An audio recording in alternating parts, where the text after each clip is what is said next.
Hello everyone, how are you today? I hope everything is fine. Please help me subscribe and turn on the notification bell to follow our channel. Have you ever noticed how sitting too long leaves you feeling stiffer than a starched shirt? Maybe you've caught yourself sinking into the couch after lunch, only to find it's suddenly 3 hours later, and your knees creak like an old door when you finally stand up. Oh, I've been there too. But here's something you might not know. All that sitting isn't just making you achy. Scientists are calling it the new smoking. Sounds dramatic, doesn't it? But stick with me, because today we're going to talk about why that's true, and better yet, how to beat it. Now, I know what you're thinking. Smoking? Really? I've never even touched a cigarette. But here's the thing. Sitting for hours on end, whether it's binge watching your favorite shows, reading, or even chatting with friends, can do a number on your health as you get older. It slows down your circulation, weakens your muscles, and even messes with your metabolism. And let's face it, after 60, our bodies don't bounce back like they used to. But don't worry, this isn't a doom and gloom lecture. Think of it as a chat with a friend who's got some good news. Small changes can make a big difference. So let's roll up our sleeves, or maybe just uncross our legs and dive in. First, let's talk about why sitting is so sneaky. You see, when we're younger, our bodies handle long stretches of sitting better. But as we age, our muscles lose some of their strength and elasticity. It's just part of the journey. Sitting for too long speeds up that process. It's like letting a garden hose sit in the sun. After a while, it gets stiff, right? Well, your joints and muscles are the same way. And here's the kicker. Research shows that sitting for more than 30 minutes at a time can slow your blood flow, making your heart work harder. Over time, that can lead to bigger issues, like higher blood pressure or even diabetes. Scary stuff, but knowledge is power. Now, here's the good news. You don't have to run a marathon or become a yoga guru to fight back. In fact, let's start with something so simple. You can do it right now. Ready? Stand up. Go ahead, I'll wait. Even if it's just for a minute. Standing up every half hour gets your blood pumping and gives your muscles a wake-up call.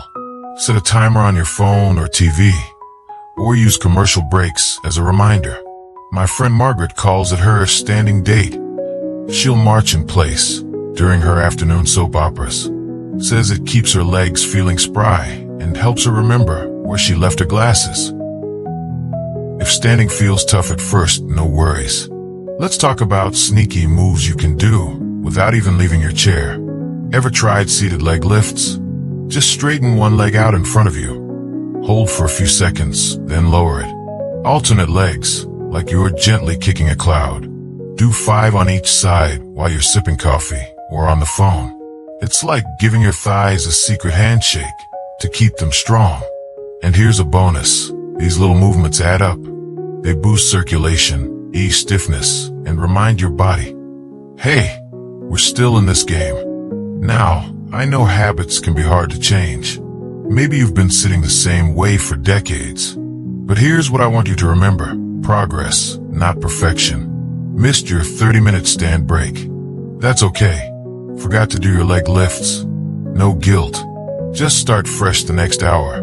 Your body thanks you for every tiny effort. And guess what? You're already off to a great start just by being here. So, let's keep this momentum going. We've talked about why sitting's so tricky and 2 easy ways to fight back. Standing breaks and seated exercises. But there's more to explore, like how to make movement a natural part of your day, even when life feels busy. So grab your favorite notebook, or just tuck these ideas into your memory. We've got plenty more to cover. You know, I used to think exercise meant lacing up sneakers and hitting the treadmill. Turns out I was wrong. Some of the best ways to stay active are hiding in plain sight, right in our daily routines. Take this little guy here. Watering my plants used to be a quick chore. Now, it's my excuse to bend, stretch, and even squat a little. Who knew housework could double as a workout?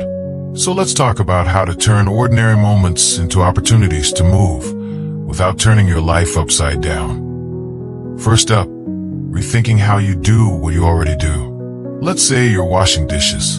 Instead of rushing through it, try shifting your weight from one foot to the other. Roll your shoulders back every few minutes.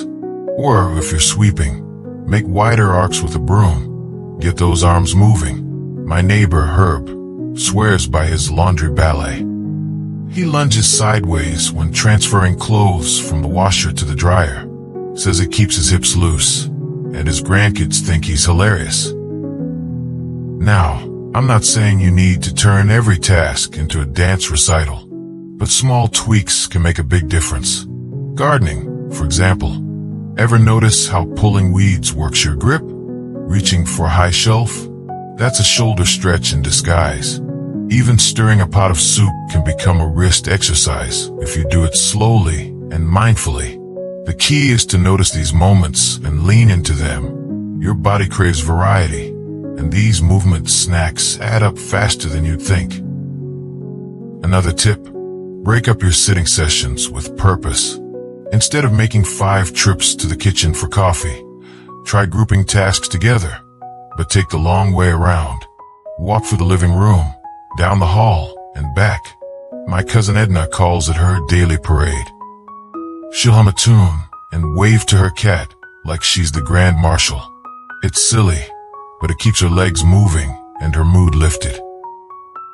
Now, let's talk about something we don't think about enough. How we sit. Slouching might feel comfy in the moment, but it's like crumpling a piece of paper. Over time, it stays bent.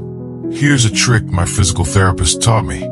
Pretend there's a string pulling the top of your head toward the ceiling. Roll your shoulders back, feet flat on the floor. Feigns regal posture for a moment, then chuckles. You don't have to sit like royalty all day. Just check in with yourself now and then. Set a reminder to reset your posture every time your show cuts to a new scene, or every chapter of your book. And if you're feeling adventurous, swap your chair for a stability ball for 10 minutes a day. It'll fire up those core muscles without you even trying. I'll be honest, there are days when my get up and go has got up and went. But on those days, I remind myself, movement isn't about shoulds. It's about connection. Connection to your body, your home, even the people around you. Which brings me to my next point. Ever invite a friend over for coffee and end up chatting for hours? Next time, suggest a walk and talk instead. Stroll around the block, or even pace the living room if the weather's iffy. My book club ditched the couch for walking meetings. We discuss mysteries while solving the mystery of our creaky knees. The point is, movement doesn't have to be solitary. Make it social, make it fun, and suddenly it's not a chore, it's a highlight of your day. And if all else fails, dance. Yep, you heard me. Put on a song from your youth, maybe Elvis or Aretha, and sway those hips for 3 minutes. No rules, no rhythm required. It's like a happiness pill for your body and soul. My late Aunt Ruth used to jitterbug while waiting for a toast to pop up. Might as well enjoy the wait, she'd say. Wise woman, that Ruth.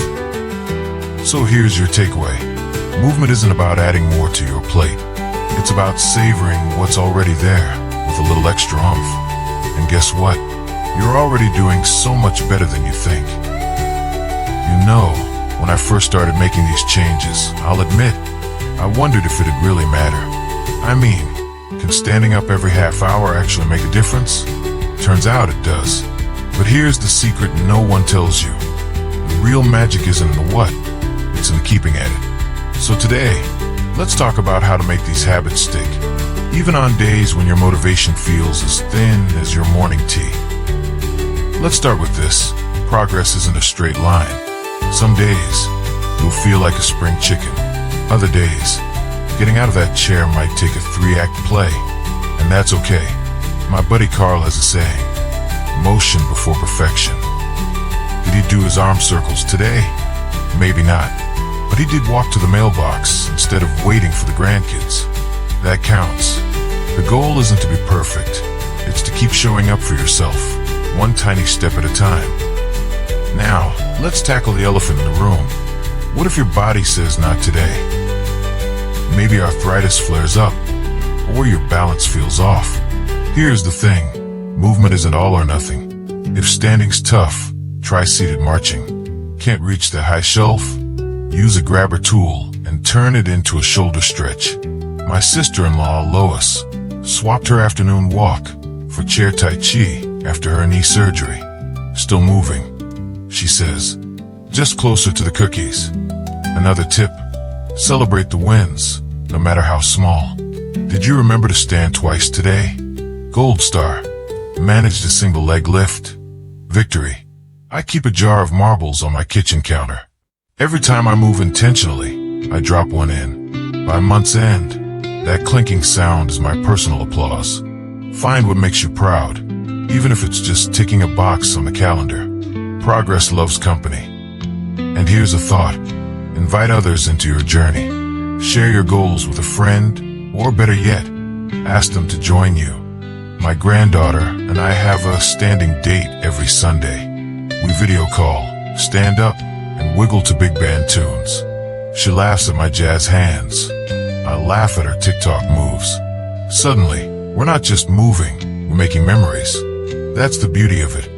Every step, stretch, or shuffle connects you to your body, your people, your life. I won't sugarcoat it. Aging throws curveballs.